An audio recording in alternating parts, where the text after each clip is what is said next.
আসসালামু আলাইকুম সুপ্রিয় শিক্ষার্থীবৃন্দরা, মেডিবির পক্ষ থেকে আজকের ক্লাসে সবাইকে জানাচ্ছি স্বাগতম। বরাবরের মতো আমি আবার চলে এসেছি তানভীর আহমেদ খান নতুন একটি লেকচার নিয়ে। তাহলে দেরি না করে চলো সবাই লেকচারের ভিতরে প্রবেশ করা যাক। তো প্রথমে সবাইকে ওয়েলকাম জানাচ্ছি এবং তোমরা সবাই জানো আমি বরাবরের মতো সাধারণ বিজ্ঞান লেকচার নিয়ে থাকি। তো আজকেও সাধারণ বিজ্ঞান লেকচার নিব এবং আজকে আমাদের লেকচার নম্বর হচ্ছে 13 এবং আজকে লেকচারের মধ্যে আমরা একটি অধ্যায় পড়ব, সেটি হচ্ছে মৌলের পর্যায়বৃত্ত ধর্ম। তো মৌলের পর্যায়বৃত্ত ধর্ম, তো আমরা মৌল কি পর্যায়বৃত্ত ধর্ম কি আমরা সবাই জানি। তো এটার আঙ্গিকে কি কি প্রশ্ন পরীক্ষায় আসতে পারে এবং কিভাবে পড়লে আমরা ভালো রেজাল্ট করতে পারবো আমরা সেগুলো নিয়ে আজকে আলোচনা করব। তাহলে চলো। প্রিপেয়ার্ড বাই আমি তানভীর আহমেদ খান, ঢাকা নার্সিং কলেজ। তোমরা বরাবরের মতো আমাকে চেনো। তাহলে আমরা আসো প্রথম স্লাইডে যাই। তো মৌলের পর্যায়বৃত্ত ধর্ম কি? তো তোমাদের যদি মনে থেকে থাকে এর আগে বিগত ক্লাসে আমি পর্যায়বৃত্ত ধর্ম সম্পর্কে তোমাদের আমি আলোচনা করেছি। তো পর্যায়বৃত্ত ধর্ম বলতে আমরা কি বুঝি? যে ধর্মটা কোনো মৌলের বা কোনো পদার্থের উপর পর্যায়ক্রমে আবর্তিত হয়, অর্থাৎ একটা নির্দিষ্ট সময় পর পর বা একটা নির্দিষ্ট রেশিও পর পর এটা রিপিটেশন হবে, সেটাই হচ্ছে পর্যায়বৃত্ত ধর্ম। এখন এটা সময়ের ক্ষেত্রে হতে পারে, যখন আমরা ঘড়ির কথা চিন্তা করি, ঘড়ির কাঁটা আমরা জানি টোটাল 12টা কাঁটার মধ্য দিয়ে একটা ঘড়ির যেগুলো হচ্ছে দেয়াল ঘড়ি সেগুলো হচ্ছে মানে এভাবে কাজ করে। তো অর্থাৎ যখন ঘড়িটা একটার ঘরে থাকবে, ঠিক ঘুরে ঘুরে একটা নির্দিষ্ট সময় পর পর আবার ওই একটা সেই চিহ্নটাকে প্রদক্ষিণ করবে। এটা হচ্ছে পর্যায়বৃত্ত ধর্ম সময়ের ক্ষেত্রে। আর মৌলের ক্ষেত্রে হচ্ছে কি একটা নির্দিষ্ট সিকোয়েন্স পর পর বা একটা নির্দিষ্ট সারির পর পর নির্দিষ্ট রেশিওর পর পর কি সেই ধর্মগুলো পর্যায়ক্রমে আবর্তিত হবে। এই জন্য এটাকে বলা হয়েছে মৌলের পর্যায়বৃত্ত ধর্ম। অর্থাৎ আমাদের এই পর্যন্ত আবিষ্কৃত টোটাল যে 118টি মৌল আছে সেটিকে আমরা সবাইকে জানি পর্যায় সারণীতে লিপিবদ্ধ করা হয়েছে এবং সেগুলোর মধ্যে কি কি পর্যায়বৃত্ত ধর্ম আবর্তিত হয় সেগুলো নিয়ে আজকে আমাদের ক্লাস। মৌলের পর্যায়বৃত্ত ধর্ম পর্যায় সারণীতে অবস্থিত, তাহলে কোথায় অবস্থিত? অবশ্যই মৌলগুলো পর্যায় সারণীতে অবস্থিত হতে হবে, কারণ এখন পর্যন্ত আবিষ্কৃত স্বীকৃত মৌলগুলো সবগুলো পর্যায় সারণীতে স্থান পেয়েছে। অবস্থিত মৌলগুলোর কিছু ভৌত ও রাসায়নিক ধর্ম, কিছু ভৌত এবং রাসায়নিক ধর্ম থাকবে। প্রত্যেকটা মৌলের কিছু আলাদা ভৌত এবং রাসায়নিক ধর্ম থাকবে। যেমন ধরো হাইড্রোজেন একটা মৌল, ধরো অক্সিজেন একটা মৌল। এখন এই দুইটা একটা আলাদা মৌল, কিন্তু যখন দুইটা একসাথে মিলে কি হবে? দুই একসাথে মিলে হবে পানি। তো পানির কিন্তু একটা ভৌত রাসায়নিক ধর্ম আছে, কাইন্ড অফ ধরো স্বর্ণ বা রূপা বা হচ্ছে প্লাটিনাম বা ডায়মন্ড, যেটাই তুমি বলো যে ধাতুগুলা, তাদের কিন্তু আলাদা আলাদা ভৌত রাসায়নিক ধর্ম আছে। ঠিক তেমন ভাবে মৌলগুলোর কিছু ভৌত এবং রাসায়নিক ধর্ম, যেমন এখন কি কি আছে সেগুলো আমরা দেখবো। প্রথমটা হচ্ছে ধাতব ধর্ম, তারপর হচ্ছে অধাতব ধর্ম, পরমাণুর আকার, গলনাঙ্ক, স্ফুটনাঙ্ক, আয়নীকরণ শক্তি, তড়িৎ ঋণাত্মকতা, ইলেকট্রন আসক্তি। তাহলে আমরা কি কি পড়লাম প্রথম থেকে আবার একটু দেখি। এগুলোর উপর ভিত্তি করে মৌলের পর্যায়বৃত্ত ধর্মগুলো কি হবে? আবর্তিত হবে। প্রথমটা হচ্ছে কি? ধাতব ধর্ম। কি? ধাতব ধর্ম।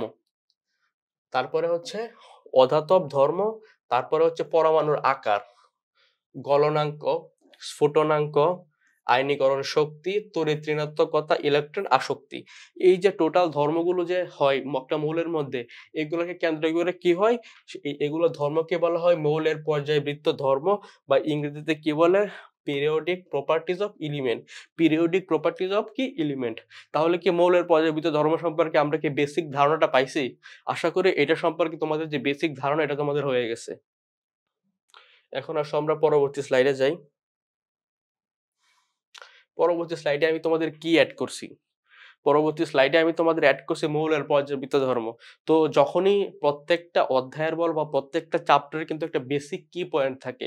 তো তুমি যদি আগে মৌলের পর্যায়বৃত্ত ধর্ম জানতে চাও বা এটা সম্পর্কে ডিটেলস বুঝতে চাও, তাহলে আগে তোমার পর্যায় সারণী সম্পর্কে জানতে হবে মাস্ট। এবং তোমাদের সাজেশন হিসেবে থাকবে সেটা হচ্ছে আমরা জানি 118টা মৌল। তো সবগুলা মৌলের পারমাণবিক সংখ্যা, পারমাণবিক ভর কত বা ডিটেলস তোমাদের জানা পসিবল না। তবে তোমরা সিকোয়েন্সলি মিনিমাম 30টা পদার্থের মনে রাখবা।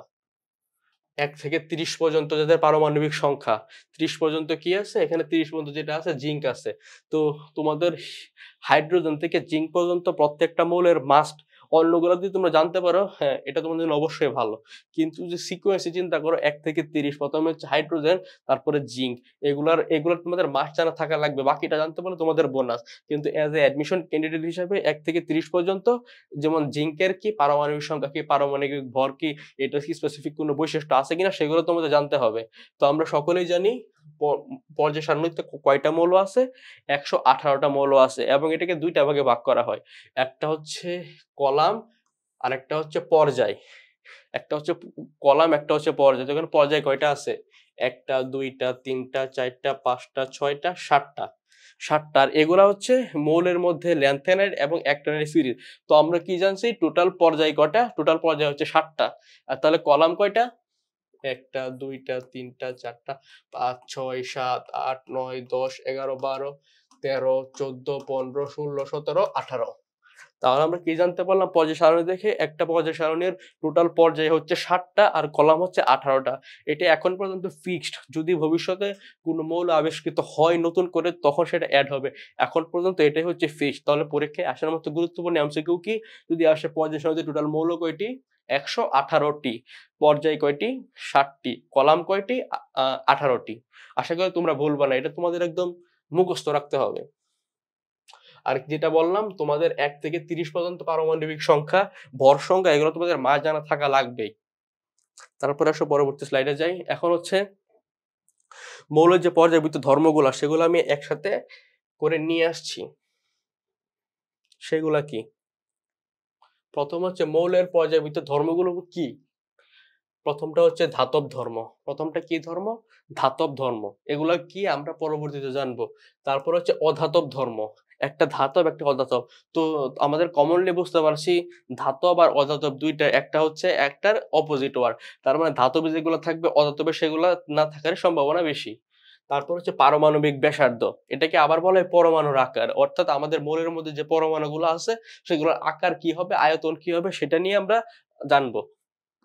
আয়নীকরণ শক্তি, অর্থাৎ যে শক্তির বলে আয়নীকরণ বন্ধনের মাধ্যমে একটা পদার্থ আরেকটা বা মৌল আরেকটার সাথে যুক্ত হয়, এই আয়নীকরণ শক্তিটা সম্পর্কে আমরা জানবো। ইলেকট্রন আসক্তি। ইলেকট্রন আসক্তি বলতে আমরা কি বুঝি? ইলেকট্রন আমরা জানি ঋণাত্মক।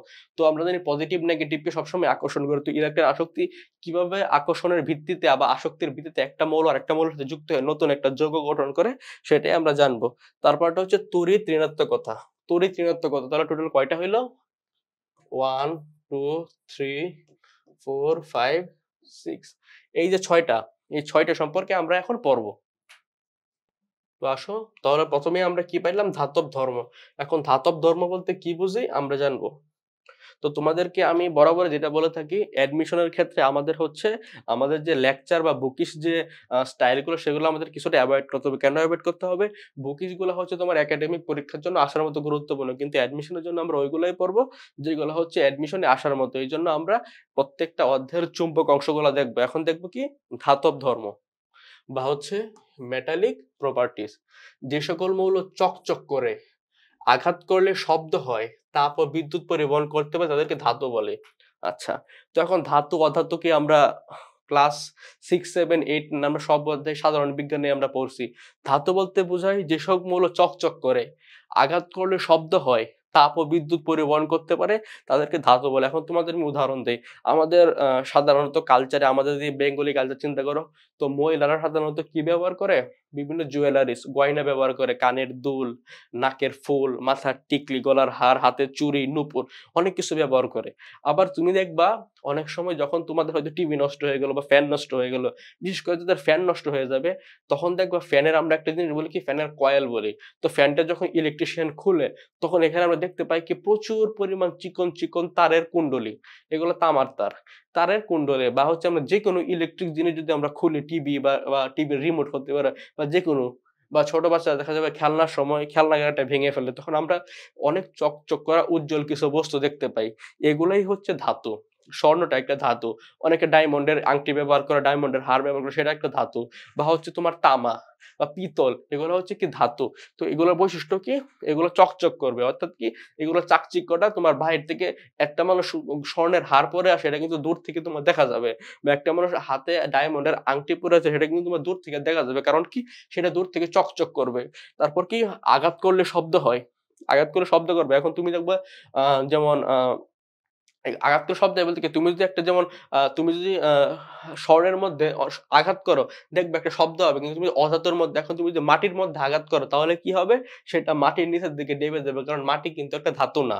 মাটি কি না? ধাতু না। কিন্তু তুমি স্বর্ণের মধ্যে আঘাত করো, সেটা কিন্তু শব্দ করবে, বিদ্যুৎ পরিবহন করবে এবং কি করবে? ঝনঝন করবে। তুমি যদি স্বর্ণের গয়নাটা উপর থেকে নিচে ফেলে দাও, এটা কি হবে? ঝনঝন একটা শব্দ করবে এবং বিদ্যুৎ পরিবহন করতে পারে। যেটা তোমাদের আমি ইলেকট্রিক এর ক্ষেত্রে বলছিলাম, ফ্যানের কয়েল। যেমন ফ্যান যে আমরা ঘুরতেছে, এটা কেন ঘুরতেছে? সেটা হচ্ছে ওই বিদ্যুৎ শক্তিটা এটার মধ্যে প্রডিউস হইতেছে বলে সেটা বিদ্যুৎ শক্তি, এটা যান্ত্রিক শক্তিতে রূপান্তরিত হইতেছে। তার মানে কি, ওই শক্তিটা কে রূপান্তর করতেছে? ওই ভিতরে যে স্পেসিফিক ধাতুগুলো আছে সেইগুলা। তার মানে কি, এগুলো হচ্ছে ধাতু। যে সকল মৌল এক বা একাধিক ইলেকট্রন ত্যাগ করে ধনাত্মক আয়নে পরিণত, তাদেরকে ধাতু বলে। আবার যে সকল মৌল, এটা তুমি আরেকটা ডেফিনেশন চিন্তা করো, যে সকল মৌলগুলো এক বা একাধিক ইলেকট্রন ত্যাগ করে কি হবে? ধনাত্মক আয়নে পরিণত হবে, প্লাস আয়নে পরিণত হবে, তাদেরকে বলা হয় ধাতু। ধাতুর ইলেকট্রন ত্যাগের ধর্মকে বলা হচ্ছে ধাতব ধর্ম। তাহলে ধাতব ধর্মকে আমরা বুঝতে পারছি।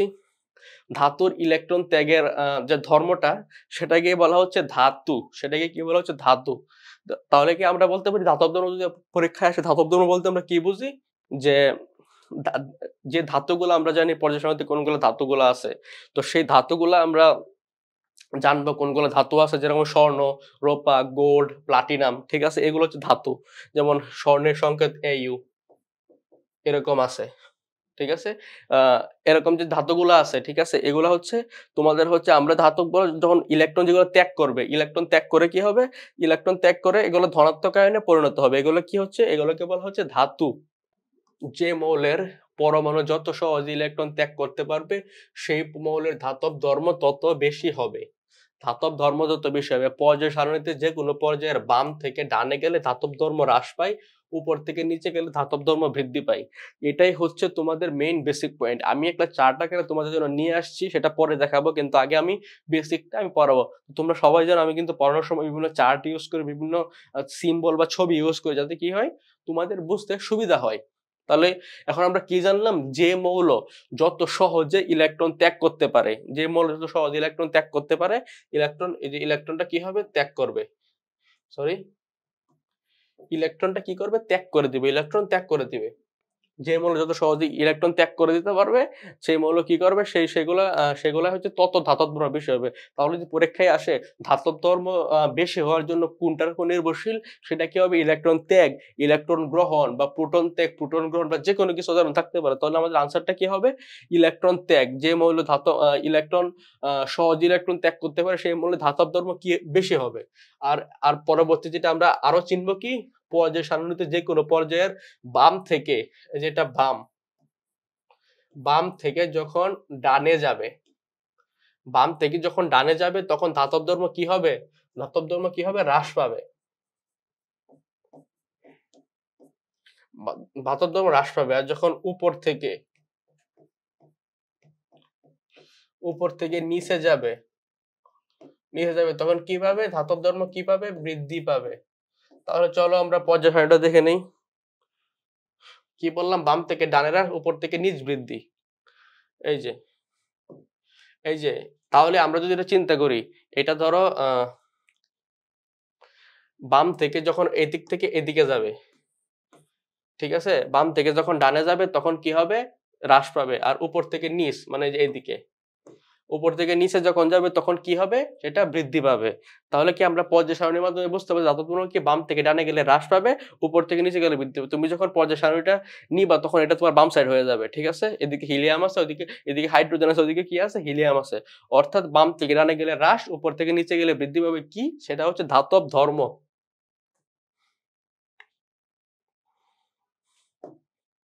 তাহলে আমরা ধাতব ধর্মটা আমরা বুঝতে পারছি কি, যে সব মৌল বাম থেকে ডানে গেলে হ্রাস পাবে, সেটা ধাতব ধর্ম। বাম থেকে ডানে গেলে কি হবে? হ্রাস পাবে। আর উপর থেকে নিচে গেলে বৃদ্ধি পাবে। তাহলে চলো আমরা পরবর্তী স্লাইডে যাই।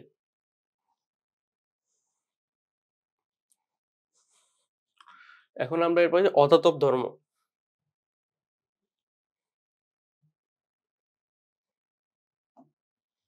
অধাতব ধর্ম বলতে আমরা কি বুঝি?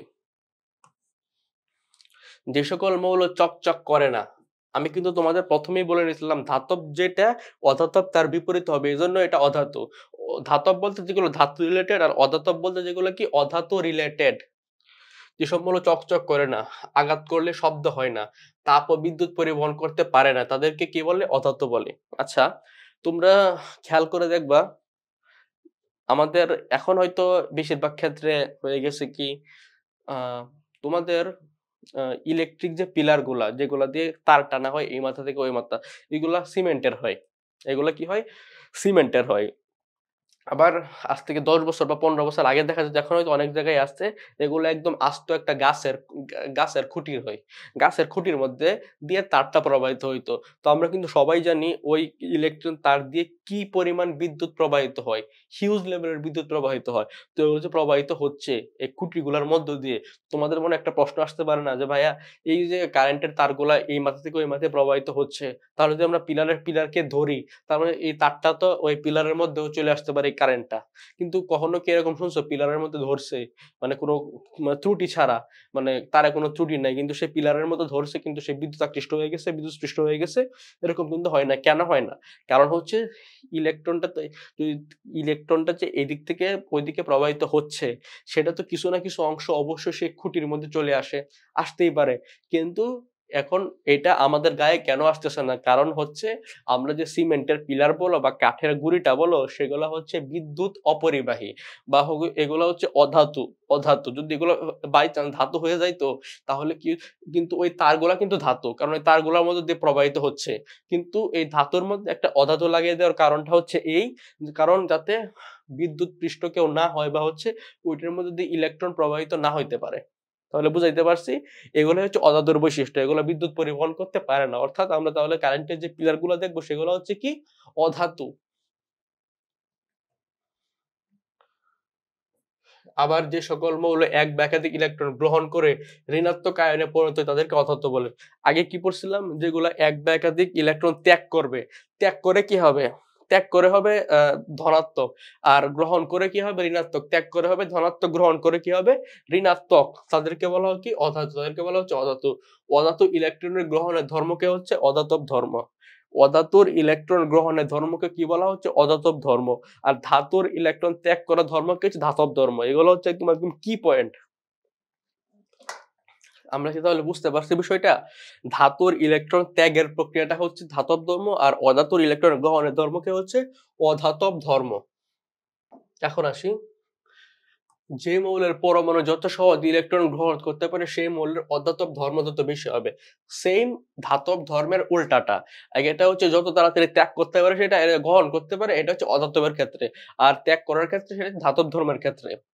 পর্যায় সারণীতে যে কোনো পর্যায়ের বাম থেকে ডানে গেলে অধাতব ধর্ম বৃদ্ধি পায়, উপর থেকে নিচে গেলে অধাতব ধর্ম হ্রাস পায়। তাহলে আমরা কি জানলাম? পর্যায় সারণীর বাম থেকে ডান, লেফট থেকে রাইট, বাম থেকে ডানে গেলে অধাতব ধর্ম কি পাবে? বৃদ্ধি। বাম থেকে ডানে গেলে কি হবে? অধাতব ধর্ম বৃদ্ধি। আর উপর থেকে নিচ, top to bottom, top to bottom, যদি অপর থেকে নিচে গেলে কি হবে? অপর থেকে নিচে গেলে কি হবে? হ্রাস পাবে।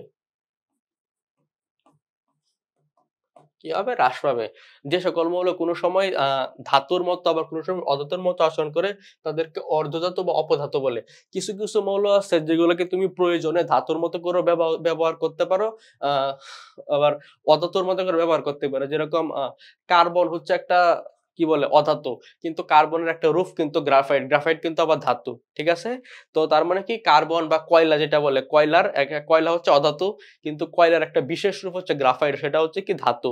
অর্থাৎ কি, তুমি এরকম ভাবে যদি চিন্তা করো যে যে সকল মৌল কোনো সময় ধাতুর মতো আবার কোনো সময় অধাতুর মতো আচরণ করে, তার মানে কি ধাতুর মতো কি, ধাতুর যে কিছু স্পেসিফিক মানে পিওর বৈশিষ্ট্য আছে সেগুলো থাকতে হবে, আর অধাতু কি তার সম্পূর্ণটা বা উল্টা যেটা। তার মানে কি, ধাতু এবং অধাতু কখনো ধাতুর মতো কখনো অধাতুর মতো, এগুলোকে বলা হয় অর্ধধাতু বা উপধাতু। যেমন সিলিকন, সিলিকন একটি অপধাতু। সিলিকন একটি কি? অপধাতু। পর্যায় সারণীর যে কোনো পর্যায়ের বাম দিকের মৌলগুলো সাধারণত ধাতু, মাঝের মৌলগুলো অপধাতু, ডানের মৌলগুলো হচ্ছে অধাতু। অর্থাৎ আমরা কি জানলাম, পর্যায় সারণীতে বাম দিকের যে এগুলা, সেগুলা হচ্ছে বাম দিকের মৌলগুলো হচ্ছে ধাতু।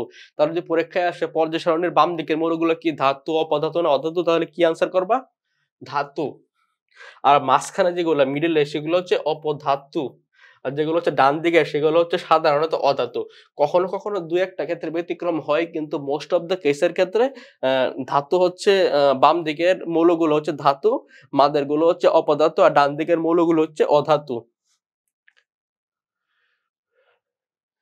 তাহলে এখানে আমরা কি জানলাম, যখন অধাতব ধর্মের ক্ষেত্রে বাম থেকে ডানে যাবে তখন কি হবে, অধাতব ধর্মটা বেশি হবে। সেটা কোথায়? সেটা হচ্ছে পর্যায় সারণীর ক্ষেত্রে, পর্যায় সারণীর ক্ষেত্রে। আর হচ্ছে যদি টপ টু বটম, উপর থেকে নিচে গেলে কি হবে, অধাতব ধর্মটা হ্রাস পাবে। সেটা কোন ক্ষেত্রে, সেটা কোন জায়গার ক্ষেত্রে? সেটা হচ্ছে এই পর্যায় সারণীর ক্ষেত্রে। এই পর্যায় সারণীর ক্ষেত্রে বাম থেকে ডানে কি হবে, উপর থেকে নিচে কি হবে? এটা হচ্ছে বাম থেকে ডান, উপর থেকে নিচ। ক্লিয়ার তোমাদের কাছে বিষয়টা? আশা করি সবার কাছে ক্লিয়ার হয়েছে। কারণ এখানে সবগুলো তোমাদের কি হয়েছে, একদম ভেঙে ভেঙে ভেঙে ভেঙে দেওয়া হয়েছে। একদম তোমাদের ভেঙে ভেঙে দেওয়া হয় যাতে কি তোমাদের বুঝতে সুবিধা হয়। তাহলে চলো পরবর্তী স্লাইডে যাই। এখন হচ্ছে পরমাণুর আকার বা ব্যাসার্ধ। পরমাণুর আকার বা ব্যাসার্ধ, size of atom or atomic radius. কোন গ্রুপের উপর থেকে যত নিচের দিকে নামা হয় পারমাণবিক সংখ্যা ততই বাড়তে থাকে। সেটা আমরা সবাই জানি। উপর থেকে তুমি যত নিচের দিকে যাবা, কারণ উপরে ধরো আছে কি আছে, হাইড্রোজেন আছে বা হিলিয়াম আছে। তার থেকে যত নিচে যাবা, ধরো অ্যালুমিনিয়াম, জিঙ্ক বা অন্য যেগুলো আছে, বোরন টোরন যা কিছু আছে, এগুলোর কি তোমার ক্রমান্বয়ে বৃদ্ধি পাবে। ফলে শক্তি স্তরের সংখ্যা বাড়তে থাকে। তোমার পারমাণবিক সংখ্যা যত বাড়বে, ধরো আমি অক্সিজেনের কথা চিন্তা করি, এটা অক্সিজেন নিউক্লিয়াস। অক্সিজেনের কয়টা? 8টা।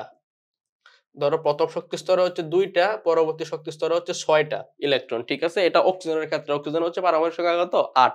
ঠিক আছে, কিন্তু তুমি যদি জিঙ্কের ক্ষেত্রে যাও, জিঙ্কে তো 30, জিঙ্কের কত? 30।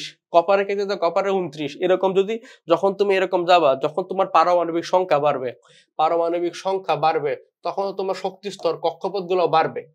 তাই কিনা? কারণ তোমার ইলেকট্রন ধারণ ক্ষমতার তো প্রত্যেকটা কক্ষপথে তো একটা ইলেকট্রন ধারণ ক্ষমতার একটা স্পেসিফিক একটা মান আছে, যে এর বেশি সে ধারণ করতে পারবে না। ধরো প্রথমটা 2টা, তারপরে সে ধারণ করতে পারে 8টা, তারপরে 8টা, তারপরে আবার 18টা। তো এই যে তোমাদের যে পরে 18টা, এই 18টার পরে ধরো যাদের পারমাণবিক সংখ্যা 118, তার কি 2টা বা 4টা দিয়ে হবে? তার কিন্তু অনেকগুলো লাগবে।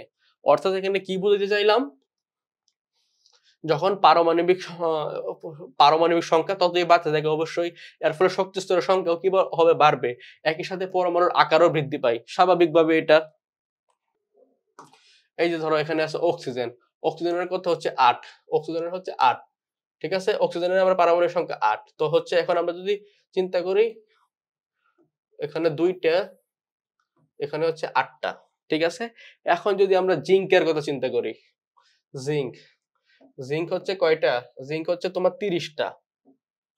জিঙ্কের তোমার 30টা পারমাণবিক সংখ্যা। তাহলে এই 2টা দিয়ে কি জিঙ্কের হবে না? তার মানে তার শক্তি স্তরের সংখ্যাও বাড়বে, কক্ষপথের আকারও বাড়বে। তো যেহেতু তার পারমাণবিক সংখ্যা বেশি, অর্থাৎ কি প্রত্যেকটা শক্তি স্তরের বা কক্ষপথের সংখ্যা বাড়া বা কমার উপর নির্ভর করে কি তার পারমাণবিক সংখ্যা কত কম বা বেশি। যত কম হবে, এখন জিঙ্কের 30, তারপর এখানে ক্যাডমিয়াম আছে, তার হচ্ছে ধরো কত 48, তারপর এখানে আরো আছে ধরো 112, অন্যগুলো আছে, যেমন তোমার এখানে আছে ধরো টাইটেনিয়াম আছে, স্ক্যান্ডিয়াম আছে, তারপরে পটাশিয়াম আছে, ক্যালসিয়াম আছে, অ্যালুমিনিয়াম আছে, সিলিকন, বোরন, বিভিন্ন সংখ্যাগুলা, যেগুলো সংখ্যা যত কম বেশি হবে পারমাণবিক আকার তত কি হবে? কম বেশি হবে।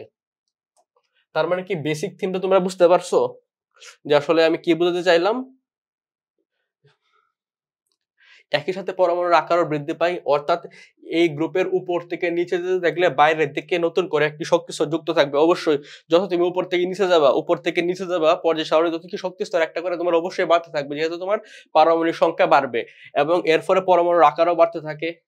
আবার কোন পর্যায়ের বাম দিক থেকে ডান দিকে যাওয়া যে পারমাণবিক সংখ্যা বৃদ্ধি, শক্তি স্তর একে থেকে কিন্তু ইলেকট্রন সংখ্যা বাড়তে থাকে। তো এটা কি বললাম? পর্যায়। পর্যায় হচ্ছে এগুলা। পর্যায় এই সাইডে। পর্যায়ে কি বাম দিক থেকে ডান দিকে যাওয়া যায়, অর্থাৎ পারমাণবিক শক্তি স্তর কি একই থেকে কিন্তু ইলেকট্রন সংখ্যা বাড়তে থাকে। কেন? ধরো এই যে এখানে আসো তুমি, ধরো এই যে এনে magnesium 12, aluminium 13, silicon 14, 15, 16, chlorine 17, 18 argon. খেয়াল করে দেখবা, তার মানে কি এখানে এক এক করে বাড়তেছে, কিন্তু এখানে কার্বনের পারমাণবিক সংখ্যা 6, সিলিকনের 14, এক ধাপে কত, এক ধাপে 8 8 তোমার বেড়ে গেল।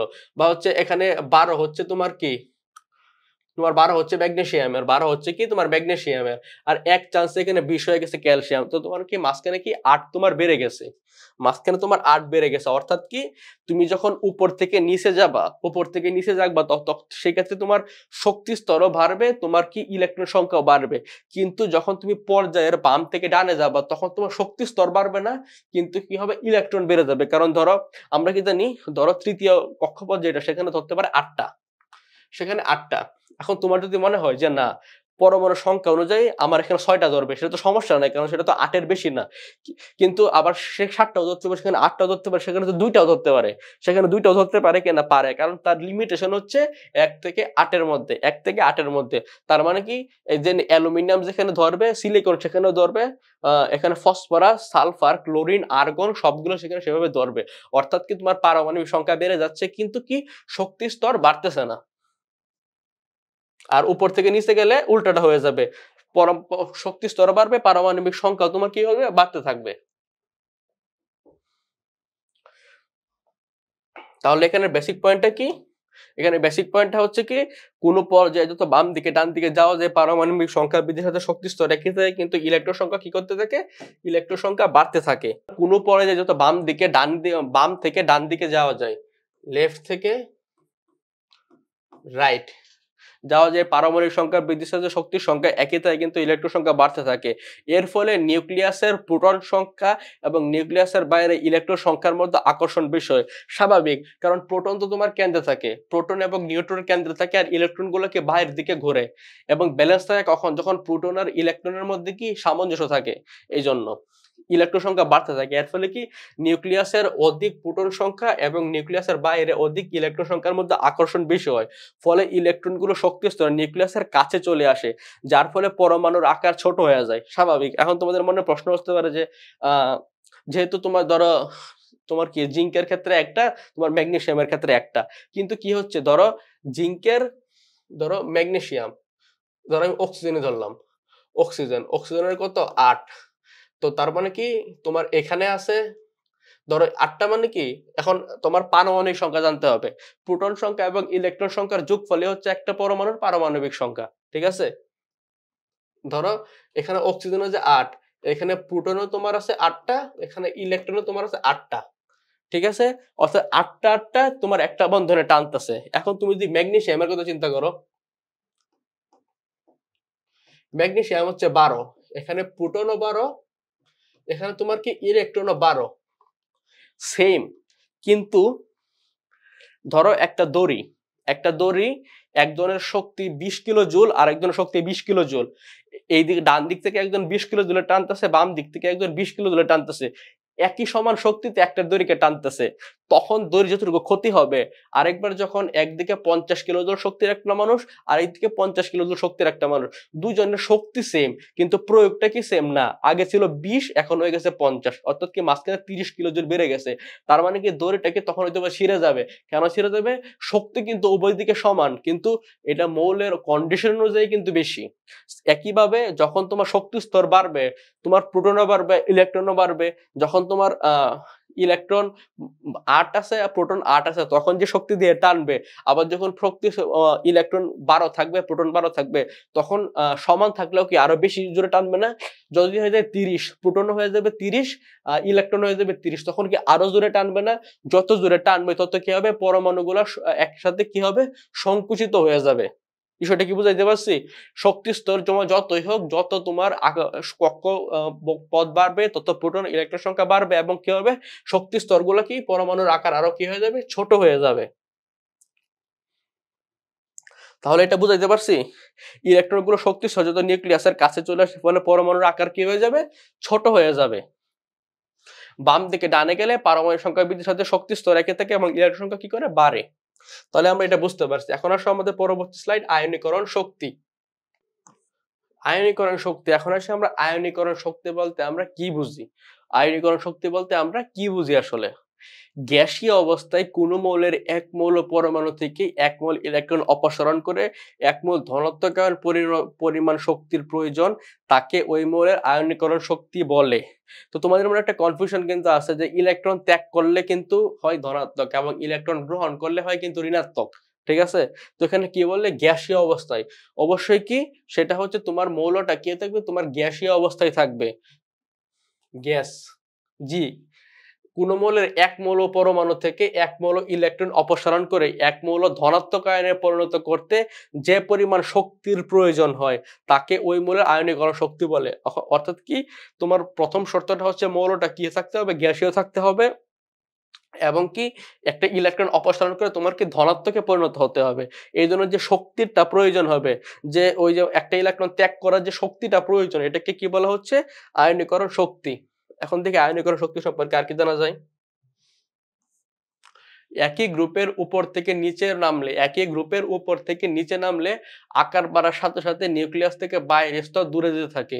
যেটা বললাম, একই গ্রুপে উপর থেকে নিচে নামলে আকার বাড়ার সাথে সাথে নিউক্লিয়াস থেকে বাইরের স্তর দূরে যেতে থাকে, সেটাই স্বাভাবিক না? কারণ তোমার এটা কিন্তু পর্যায় না, পর্যায়ের ক্ষেত্রে কি হবে, তোমার কক্ষপথ একই থাকবে কিন্তু তোমার ইলেকট্রনের সংখ্যা তোমার বেড়ে যেতে থাকবে। কিন্তু গ্রুপের ক্ষেত্রে কি হবে, তোমার যদি ধরো 5টা শক্তি স্তর হয়, তখন কেন্দ্রের সাথে যে দূরত্ব, যখন তোমার 10টা শক্তি স্তর হয়ে যাবে তখন কি কেন্দ্রের সাথে তোমার দূরত্বটা অবশ্যই বেড়ে যাবে, তোমার পারমাণবিক সংখ্যা যাই থাকুক। কিন্তু যত তোমার কক্ষপথ বাড়বে, এক একটা কক্ষপথ তো তার কেন্দ্র থেকে একটা নির্দিষ্ট দূরত্ব মেনটেন করে চলে। তার মানে কি যত তোমার কক্ষপথ বাড়বে তত কেন্দ্রের সাথে কি তোমার দূরত্ব তোমার বাড়তে থাকবে। ফলে ইলেকট্রনের উপর নিউক্লিয়াসের আকর্ষণ কমতে থাকে। স্বাভাবিক, যখন কক্ষপথ তোমার 5টা আছে তখন কেন্দ্র ইলেকট্রনকে যে আকর্ষণ বলে তোমার কাছে টানবে, যখন 10টা হবে সেম কিন্তু আকর্ষণ বললে তোমার সেরকম ভাবে কি হবে, থাকবে না, কমতে থাকবে। এই কারণে বাইরের স্তর থেকে ইলেকট্রন অপসারণ কম, শক্তির প্রয়োজন হয়, অর্থাৎ আয়নীকরণ শক্তিও কম। ধরো আমরা এখন চুম্বকের একটা উদাহরণ দিতে পারি। ধরো এটা একটা চুম্বক, এগুলা কিছু লোহা, এগুলো কিন্তু কি আছে, এগুলো কিছু লোহা আছে। তখন এটা কিন্তু চুম্বকের কাছে আছে, চুম্বকের কেন্দ্র থেকে এটা কাছে, তখন এটা কিন্তু তোমার প্রবলভাবে আকর্ষণ করবে। কিন্তু যখন চুম্বকটা সেম জায়গায় আছে, লোহাগুলা এই জায়গায় চলে আসে, তখন কি তোমার আকর্ষণ শক্তিটা সেম থাকবে? সেম থাকবে না। হ্যাঁ, আকর্ষণ করবে, হয়তো এখানে 5টা লোহা থাকলে 2টাকে আকর্ষণ করবে বা একটাকে আকর্ষণ করবে, কিন্তু কি সেই তার যত দূরত্ব বাড়তে থাকবে কেন্দ্রের সাথে তত কি তার আকর্ষণ করার প্রবণতা বা শক্তিটাও কি হবে, কমে যাবে। অর্থাৎ কি, কারণ বাইরের স্তর থেকে ইলেকট্রন অপসারণের শক্তি কম প্রয়োজন হয়, অর্থাৎ আয়নীকরণ শক্তি কম হয়। একই পর্যায়ে বাম থেকে ডানে যেতে থাকলে, বাম লেফট থেকে রাইটে যেতে থাকলে পারমাণবিক সংখ্যা বৃদ্ধির সাথে সাথে শক্তি স্তর বাড়ে না, যেটা আগেই বললাম। কারণ তোমার ধর ম্যাগনেসিয়াম 12, অ্যালুমিনিয়াম 14, 15, 16, 17, অর্থাৎ কি এখানে শক্তি স্তর একই আছে কিন্তু ইলেকট্রন সংখ্যা কি 2, তারপরে হচ্ছে 3, তারপরে 4, তারপরে 5, এরকম ভাবে হচ্ছে 8 পর্যন্ত যাবে। সেরকম কি শক্তি স্তর বাড়ে না, কিন্তু ইলেকট্রন সংখ্যা বাড়তে থাকে স্বাভাবিক, কখনো 2 থাকবে, কখনো 4, কখনো 5 থাকবে। এতে ইলেকট্রনগুলোর উপর নিউক্লিয়াসের আকর্ষণ বৃদ্ধি পায়, যার পরে ইলেকট্রন অপসারণের বেশি শক্তি লাগে, অর্থাৎ আয়নীকরণ শক্তি বৃদ্ধি পায়। তাহলে কি জানলাম, যখন উপর থেকে নিচে যাবে তখন কি হবে, তোমার শক্তি স্তরও বাড়বে, সেটা থেকে ইলেকট্রনগুলোর কেন্দ্রের সাথে দূরত্ব বাড়বে। অর্থাৎ কি, যখন 5টা ইলেকট্রন থাকবে বা 5টা শক্তি স্তর থাকবে, তখন যে শক্তি দিয়ে আটকায় রাখবে, যখন সেটা 10টা শক্তি স্তর হয়ে যাবে তখন কি হবে, সেই শক্তিটা থাকবে কিন্তু খুব ন্যূনতম পরিমাণ। তাহলে কি হয়ে যাবে, তোমার হচ্ছে সেটা ইলেকট্রনটা খুব দ্রুত অপসারণ করতে পারবে, কারণ কি কেন্দ্র সেই শক্তি তোমার টানতেছে না। কিন্তু যখন পর্যায়ের ক্ষেত্রে হবে তখন কিন্তু তোমার শক্তি স্তর সেমই, ধরো তোমার 3টে শক্তি স্তর, এই 3য় শক্তি স্তরের মধ্যে কখনো 3টা থাকবে, কখনো 4টা, কখনো 5টা, কখনো 6টা, কখনো 7টা, কখনো কি 8টা। অর্থাৎ তোমার ইলেকট্রন বাড়তেছে কিন্তু শক্তি স্তর সেম থাকতেছে। এই জন্য কি, যত শক্তি স্তর সেম থাকার কারণে কি কেন্দ্রের সাথে ইলেকট্রনের আকর্ষণটা থাকবে প্রবল। এই জন্য কি তোমার ইলেকট্রনটা সরে আনতেও কি হবে, খুব তোমার শক্তিসাধ্য ব্যয় হবে। তাহলে আমরা কি জানলাম, আয়নীকরণ শক্তির ক্ষেত্রে আমরা কি বুঝতে পারলাম, যখন উপর থেকে নিচে যাবে তখন কি আয়নীকরণ শক্তি কম থাকবে। কেন কম থাকবে এতক্ষণ বললাম। আর যখন বাম থেকে ডানে যাবে তখন গুলো কি আয়নীকরণ শক্তি কি থাকবে, বেশি থাকবে। কেন থাকবে, কারণ শক্তি স্তর বাড়বে না কিন্তু আকর্ষণ থাকবে প্রবল। আশা করি আমরা আয়নীকরণ শক্তিটা বুঝতে পারছি। এবং যেটা মাস্ট মাস্ট সেটা হচ্ছে কি তোমার প্রত্যেকটার ক্ষেত্রে তোমার মাস্ট বি পর্যায় সারণী মেনটেন করতে হবে। এবং এখানে দুইটা টার্ম হচ্ছে কি, একটা হচ্ছে তোমার অবশ্যই বাম দিক থেকে ডান দিকে যাইতে হবে মাস্ট বি, আরেকটা হচ্ছে তোমার কি উপর থেকে নিচে যাইতে হবে। বাম থেকে ডানে গেলে হবে কয়টা হবে পর্যায়ে 7টা, উপর থেকে নিচে 18টা। এখন আসো ইলেকট্রন আসক্তি, ইলেকট্রন অ্যাফিনিটি গ্যাসীয় অবস্থায়। এর আগে আমরা কি বললাম, আয়নীকরণ শক্তি তখনও গ্যাসীয় অবস্থায়, এখানেও গ্যাসীয় অবস্থায় কোন মৌলের বিচ্ছিন্ন এক মৌল গ্যাসীয় পরমাণুতে এক মোল ইলেকট্রন স্থাপন করে ঋণাত্মক আয়নে পরিণত করতে যে শক্তি নির্গত হয় তাকে বলে ইলেকট্রন আসক্তি। আর ওইটা কি, ওইটা হচ্ছে এখানে তোমার যোগ করবে, ইলেকট্রন যোগ করবে, আর আয়নীকরণ শক্তির মধ্যে কি ত্যাগ করে ধনাত্মক হবে। অর্থাৎ একটার সাথে আরেকটা কি ইন্টার রিলেটেড। গ্যাসীয় অবস্থায় কোন মৌলের বিচ্ছিন্ন এক মোল গ্যাসীয় পরমাণুতে এক মোল ইলেকট্রন স্থাপন করে ঋণাত্মক আয়নে পরিণত করতে যে শক্তি নির্গত হয় তাকে মৌলের ইলেকট্রন আসক্তি বলে। এখন হচ্ছে কেমন, ধরো আমরা যারা মেশিন বলি, বিভিন্ন মেশিনারির যন্ত্র, যারা একটু গ্রামাঞ্চলে হয় তোমরা দেখে থাকবা, যে মেশিন গুলো দিয়ে তোমার পানি ওঠায়, মাটির নিচ থেকে পানি ওঠায়, তখন কি হয় আমরা হ্যান্ডেল দিয়ে কি আগে মেশিনটা স্টার্ট করি। তো তাদের জন্য একটা স্পেসিফিক জ্বালানি প্রয়োজন, সে জ্বালানিটা হতে পারে আমাদের ডিজেল বা কেরোসিন বা এই জাতীয় পেট্রোল বা এই জাতীয় কিছু।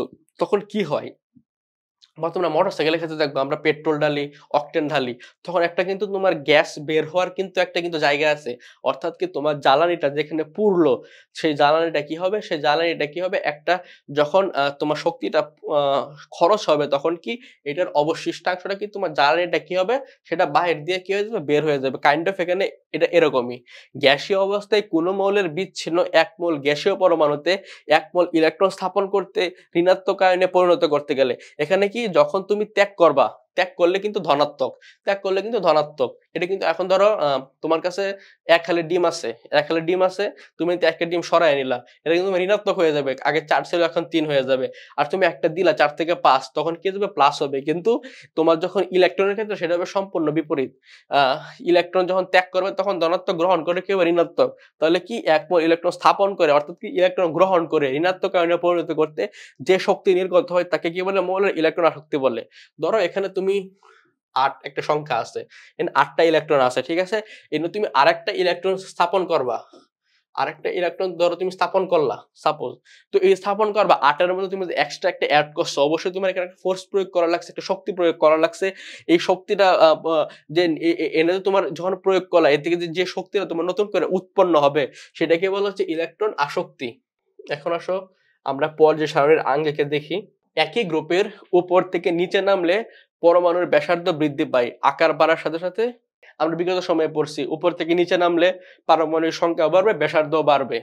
ইলেকট্রন গুলো নিউক্লিয়াস থেকে দূরে যেতে থাকে, ফলে নিউক্লিয়াস দ্বারা ইলেকট্রনের উপর আকর্ষণ হ্রাস পেতে থাকে সেম। কারণ যত দূরে থাকবে তখন নিউক্লিয়াস দ্বারা তাদের আকর্ষণ করার শক্তি কমতে থাকবে, যার ফলে অসীম থেকে একটি ইলেকট্রন যুক্ত করতে কম শক্তি নির্গত হয়, অর্থাৎ ইলেকট্রন শক্তি কম হয়। অর্থাৎ একই গ্রুপের উপর থেকে নিচে নামলে যেহেতু তোমার কি বলে পরমাণুর ব্যাসার্ধ বাড়তেছে, কক্ষপথ গুলো বাড়তেছে, অর্থাৎ কি এখানে নিউক্লিয়াসের আকর্ষণও কম, যেখানে তোমার আকর্ষণ কম, যেখানে তোমার শক্তি কম, ঠিক আছে। ধরো যে মানুষটা শক্তি সামর্থ্য, তাকে তোমার আঘাত করতে গেলে বা তাকে তুমি একটা ধরো পাঞ্চ করলা, ধরো তোমার 100 কিলো ধরে তুমি পাঞ্চ করলা, তাহলে সে নিচে পড়ে যাবে। কিন্তু যে মানুষটা দুর্বল অসুস্থ, তখন তাকে তুমি 20 কিলো শক্তি প্রয়োগ করলে সে নিচে পড়ে যাচ্ছে। অর্থাৎ কি তোমার শক্তি প্রয়োগটা ডিপেন্ড করতেছে তার ক্যাপাসিটির উপরে। এখন একেবারে জিনিসটা হচ্ছে সেম, যখন তোমার কক্ষপথ বাড়বে তখন কি হবে, যত কক্ষপথ বাড়বে 5টা কক্ষপথের ক্ষেত্রে কেন্দ্র যে শক্তি দিয়ে টানবে, 10টা কক্ষপথের ক্ষেত্রে কিন্তু কেন্দ্র সেইটা দিয়ে টানবেন না। এখানে সেটাই বোঝানো হয়েছে।